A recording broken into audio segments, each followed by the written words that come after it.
Hello दोस्तों, 1347 Europe में एक ऐसा बीमारी फैलता है जो यूरोप की हिस्ट्री को पूरी तरह से बदल कर रख देता है। 3-4 साल के अंदर यूरोप का हाफ पॉपुलेशन खत्म हो जाता है।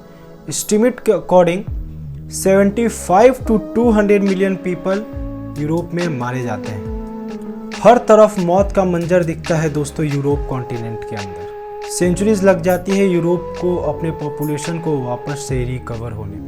दोस्तों, द ब्लैक डेथ का ओरिजिन सेंट्रल एशिया के मंगोलियन स्टेप्स में बताया जाता है और यहीं से plague Europe, Asia, north Africa तक फैल गया। लेकिन दोस्तों, सबसे ज़्यादा इम्पैक्ट यूरोप को झेलना पड़ा। दोस्तों, सेंट्रल एशिया टू यूरोप के बीच में मल्टीपल ट्रेड रूट्स था, लेकिन सबसे ज़्यादा इम्पॉर्टेंट इसमें सिल्क रोड था जो एशिया को मेडिटेरेनियन सी से कनेक्ट करता है। दोस्तों, मेडिटेरेनियन सी यूरोप, एशिया और अफ्रीका के बीच में लोकेटेड है। दोस्तों, ट्रेड रूट के रास्ते लोग एशिया टू यूरोप की तरफ ट्रेवल करते थे, जिसमें नोमैडिक ग्रुप्स, आर्मीज वगैरह शामिल था और यही लोग कहीं ना कहीं इन्फेक्टेड होता है और एक मेजर रीज़न बन जाता है कि प्लेग एशिया से पूरे यूरेशिया में फैलने लगता है।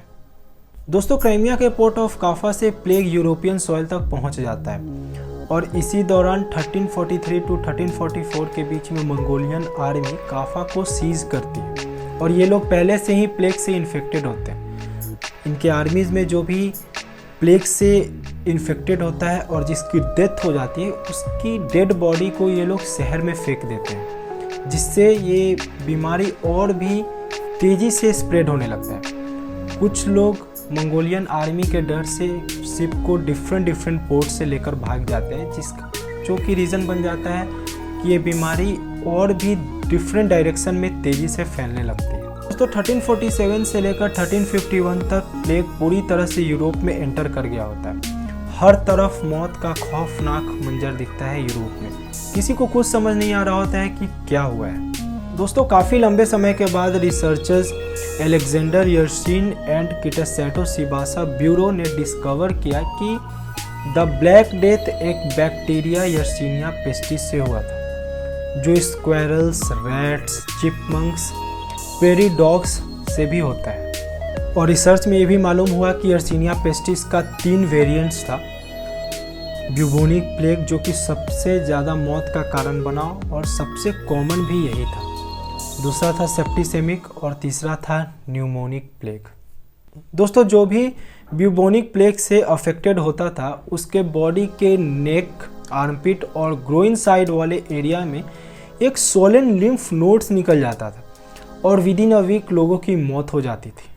और दोस्तों, यही सेप्टिसेमिक कंडीशन में बैक्टीरिया ब्लड स्ट्रीम में एंटर कर जाता है, जिससे tissue damage to immune system, blood clotting, organ failure और इवेंचुअली फिर लोगों की डेथ हो जाती थी। और दोस्तों, लास्ट है न्यूमोनिक प्लेग। इसे न्यूमोनिक प्लेग इसलिए भी बोला गया है क्योंकि इसमें न्यूमोनिया लाइक सिम्टम्स देखने को मिलता था। दोस्तों, उस टाइम में मेडिकल ट्रीटमेंट न के बराबर था, जिसके कारण से बहुत रॉन्ग ट्रीटमेंट भी हुआ और बहुत ज़्यादा लोगों की जान गई। डिजीज़ को स्प्रेड होने से बचाने के लिए लोगों को क्वारंटाइन भी किया जाता था और उस समय में जो भी डॉक्टर होते थे जो इन्फेक्टेड लोगों का ट्रीटमेंट करते थे, उनके लिए एक अलग से ड्रेस को डिज़ाइन किया गया था, जो कि अपने आप में बहुत अनोखा है। सर से पांव तक एक लॉन्ग कोट लटक रही होती थी, आंख पर ग्लास लगा होता था और मुंह के पास एक लंबा सा चोंच निकल रहा होता था। पैर में एक लॉन्ग बूट होता था और सर के ऊपर एक राउंड कैप, जिससे ईजिली उनके प्रोफेशन का पता लग सके। जो भी इन्फेक्टेड होता था उसका ट्रीटमेंट होता था एक डंडा के सहारे। अब आप खुद इमेजिन करके देख लो कि डंडा से कैसे ट्रीटमेंट होता होगा। दोस्तों, आप लोग इमेजिन कर सकते हैं ये बीमारी कितनी खतरनाक रही होगी। कुछ लोग इसे डिवाइन पनिशमेंट मान रहे होते हैं, जो उनके बुरे काम के लिए उनको मिला था। वहीं कुछ लोग ज्यूस कम्युनिटी को ब्लेम करते हैं। ज्यूस कम्युनिटी को या तो भगा दिया जाता है या फिर मार दिया जाता है। दोस्तों, इसी दौरान फ्लैगलेंट मूवमेंट भी पॉपुलर होता है। बेसिकली इसमें लोग अपने बॉडी को खुद से वीप करते हैं ताकि उनका पाप मिट जाए। दोस्तों, प्लेग से बचने के लिए टाउन्स एरियाज को बैरिकेड कर दिया जाता है किसी को घर से बाहर जाने देने का परमिशन नहीं होता है और न ही बाहर से घर में अंदर आने का। जो लोग भी प्लेग से इन्फेक्टेड होते हैं उसे छोड़ दिया जाता है।